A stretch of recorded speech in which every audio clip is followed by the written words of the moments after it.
an undisclosed location in North America. You're watching Card to Card. Now this is our 34th episode, and this episode we're going to talk about moon-eyed people. Really cool art there.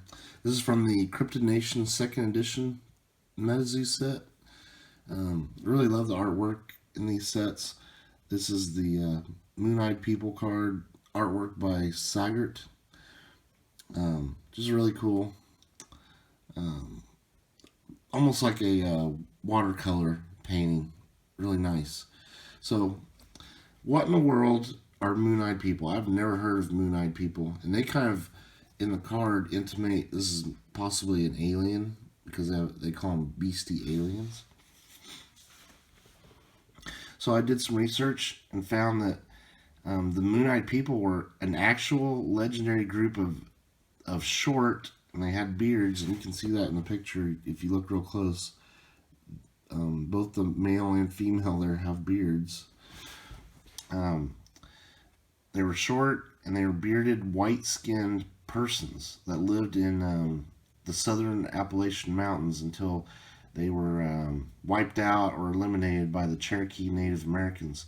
And this happened back in the 18th century, in the 1700s. Now, there's a lot of questions of where were these people from.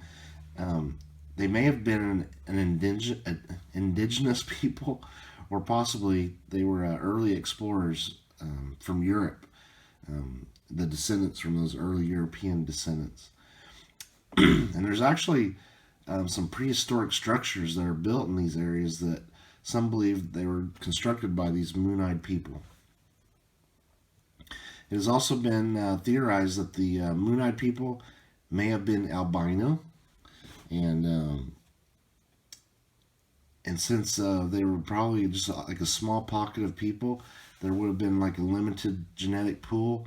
So that albinoism may have like kind of become a dominant trait in these peoples. And of course, if you've ever seen like an albino creature, animals can be albino, humans can. They're basically white in color, and look very fair, like a super like bleached skin, and they have white hair, and a lot of what they're describing here of the moon-eyed people.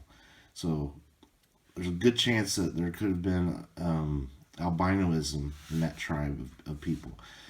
And they're also reported to be a nighttime civilization, because like nocturnal, because they could see better at night, and possibly avoided the sunlight because of their fair skin as albino people, and probably just was more comfortable for them to be a nocturnal person. Also, an interesting Cherokee legend states that the moon-eyed people were led by this Welsh prince called Madoc. And he actually came to America a whole 300 years before Columbus. And they think he may have settled there, and his descendants were this colony of moon-eyed people. We actually have a picture here of an actual historic plaque that's about the moon-eyed people. Let me find it here. And you can pause on it and read it, but like this is a legit story here. Here's the like historical plaque. You can kind of see where they were from, and really cool. I love stories about indigenous peoples, and you hear about them here and there. They're very interesting. Like a small group of people will come to a land and kind of make that their own and develop their own cultures there. So really interesting story. We have a local news report about the moon-eyed people, and this is an actual news report. I wanted to present this as straight as possible. I know sometimes we do some goofy stuff, but the moon-eyed people are so mysterious. I wanted to present all the information I could about them. So let's go ahead and roll that. but it is in fact the rocks that gave this place state protection. Fort Mountain State Park was actually designed to preserve this mysterious 855-foot long rock wall. No one knows exactly the reason behind its existence. Some say Native Americans built it for protection against invaders. Others suggest it was some sort of temple or housing for a mysterious group known as the Moon-Eyed People. The legend says that the Moon-Eyed People were fair-skinned, had blonde hair, blue eyes. Some of the accounts say that they couldn't see well during the day, so maybe they're more nocturnal. There are 18th century books written describing these Moon-Eyed People. It was said eventually that the Native Americans forced them either west or underground in various other parts of the Appalachian region. But where did they come from? There's even a legend of a Welsh prince in the 12th century who was said to come up to Mobile, Alabama, and make his way up the Mississippi and possibly coming into the Appalachian Mountains, and he was never heard from again. But maybe that would connect the Moon-Eyed People to the story, where maybe we call, a European appearance more so than we know the Cherokee or Creek people would appear. Shrouded by cloud or mystery, Fort Mountain is a great destination for hiking. Okay, so that's really interesting. They kind of went with the Madoc storyline, I think. And so, what do you guys think? Who were these Moon-Eyed People?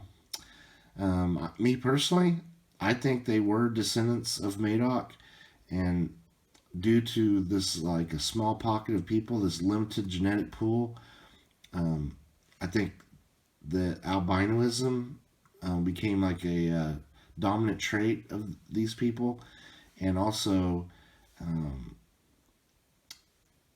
just by having that small group of people, a lot of them would end up looking alike, and they had these small. They're all like small people and with white hair and all this sort of thing. And very interesting that they were nocturnal people. So, in fact, if you're wondering, that can't happen, even today in the Appalachian Mountains, there are curious small pockets of people that have developed unique traits because of this smaller genetic pool, and being isolated from others. You look at the Blue People of Kentucky. I really hope they do a MetaZoo card of the Blue People of Kentucky. Very interesting there, and so also the albinoism, that would explain why they appeared to have white skin, blonde hair, and the preference of being nocturnal. So that's my theory. What do you guys think? Is this just a legend that the Cherokee people came up with, or was there really a small group of people here in the Appalachian Mountains called Moon-Eyed People? But let's take a closer look at the art here. Yeah, very cool. They're definitely in the mountains there. You can see they have beards and definitely have blonde hair. And here it says in the flavor text, says these ancient beastie aliens terrified early humans in North America. They were not worshipped, they were feared. So I don't know if they were feared, but very curious, and they became some legendary people. Interesting little bit of American history there. So if you find yourself, maybe hiking out in the Appalachian Mountains, doing, a little journey through there, you definitely want to keep your eyes out